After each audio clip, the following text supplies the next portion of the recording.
Okay, kiddos, we talked about Suffolk Resolves late last class period. I want to go back through those to make sure we're fully understanding those, because those will definitely be on the test. Now, we're talking about the Intolerable Acts in Massachusetts, and what happened is delegates from Boston and other major cities got together in Suffolk County, Massachusetts, to discuss their options on what to do about these unfair Townsend Acts. And these meetings were held from September 6th, 1774 through September 9th of 1774, which was right at this period of time that we're at now, many, many years ago. Okay, Raylyn, who led the meetings? You remember who led these meetings? The founding father, Dr. Joseph Warren led the meetings, and it resulted in a series of resolutions that became known as the Suffolk Resolves. And resolutions are your intent or statements about what you're going to do about the thing you're protesting against.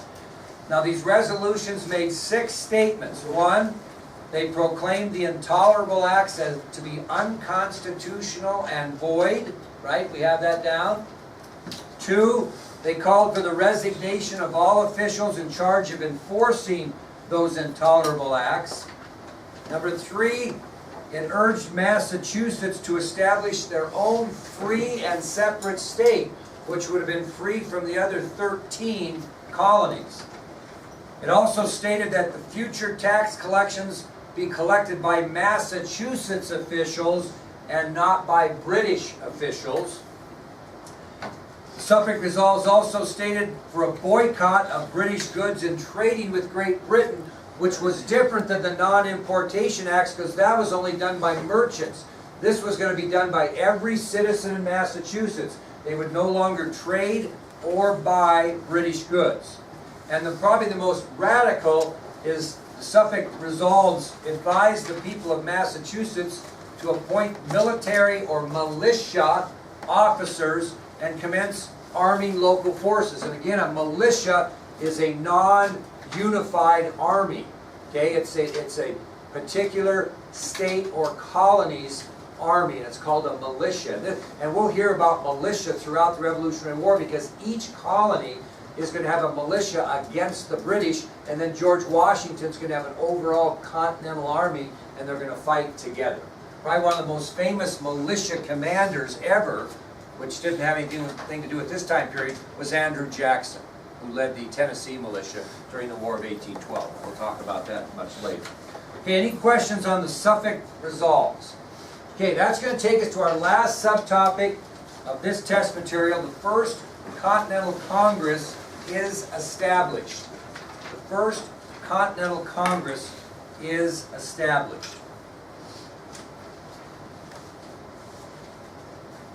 Now, think about that, Dash. What's a continental congress? We have all kinds of congresses, right? We have 13 separate congresses, right? Each colony has one.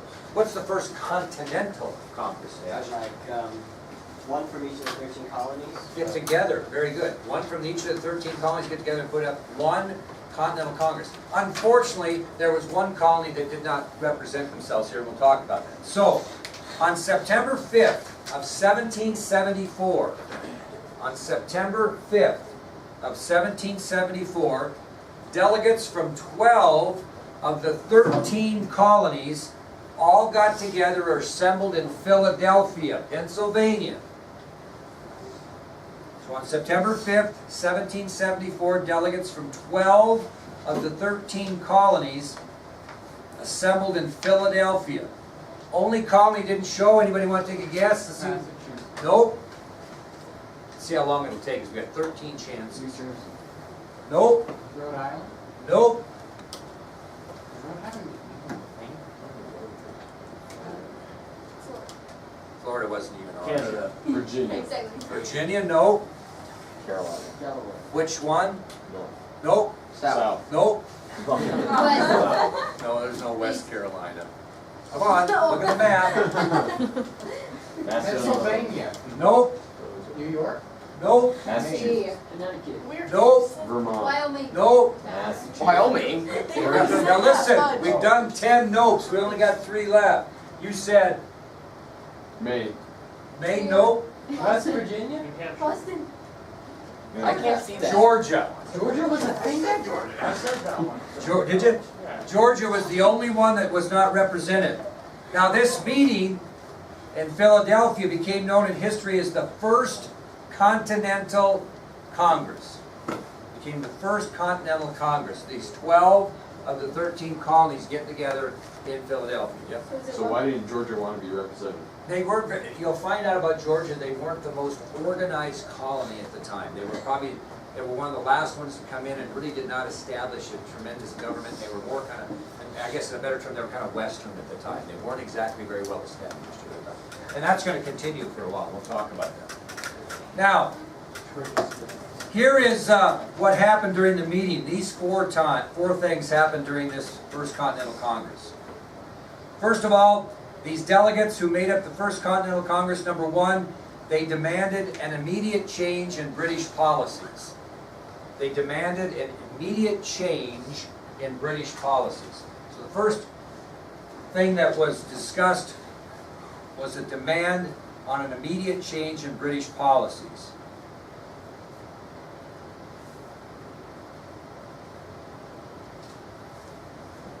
So is it like one person for every Yes, one delegate from every colony, yeah.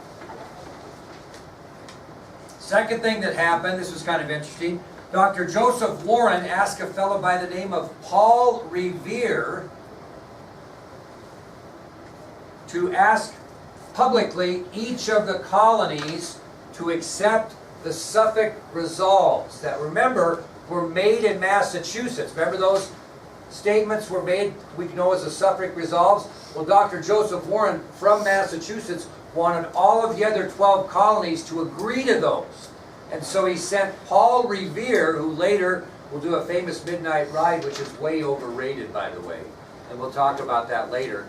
But he asked Paul Revere to go to each of these delegates and ask them to abide by or agree to the 6 statements in the Suffolk Resolves. Remember, the Suffolk Resolves were made by the colony of Massachusetts. Dr. Warren wanted all 12 other colonies, all 11 other colonies, to accept them as well. And the man he sent to get that done was Paul Revere.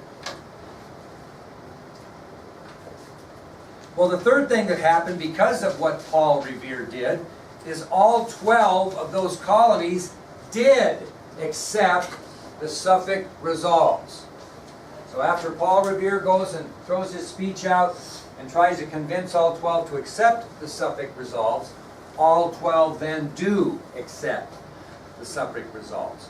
Now, remember, the Suffolk Resolves stopped trade between everybody in Britain only in Massachusetts. So what was the last thing that comes back again that they decide to do again? Re-sign the non-importation agreements. So now every single colony will not trade with Great Britain. Okay? So, because of the great togetherness of the First Continental Congress, they demand an immediate change in British policies. Dr. Joseph Warren sends Paul Revere and asks all of the 12 colonies represented to accept the Suffolk Resolves that were made in Massachusetts. The third thing that happened is all 12 colonies did adopt or accept the Suffolk Resolves, and then all 12 colonies re-signed non-importation agreements. Now keep in mind, Howard, I don't want to confuse you, that the non-importation agreements were between colonial merchants and the British, not everybody. The Suffolk Resolves was everybody, but they all adopted that, right? So in essence, everybody is what? Not trading or buying any goods from Britain, okay? Well, because of the great accomplishments that were done during the First Continental Congress, these delegates agreed to meet again in the spring of 1775. So because of all they accomplished in the First Continental Congress, these delegates agreed to meet again in the spring of 1775. What did they call that meeting? The Second Continental Congress. Not very creative name. All right, now, this is what I love about this class a little bit. So, You guys take notes, and you take notes, and you take notes, and I know it gets a little bit old. Well, now, I'm going to show you a video that explains everything we've talked about so far, even the last test material, concerning moving towards independence. So your job is to go back to your notes at the start of Moving Towards Independence, Part 1, and follow through on what's being said. And I want to see if you pick anything up that I said maybe wrong, or I didn't say, or you didn't understand. We'll talk about that. Now, this is kind of our first time in a video. These videos are not given for just messing around. We don't do homework and those types of things. Should probably have those grades up here. We're not doing homework and those types of things, kiddos. What we are doing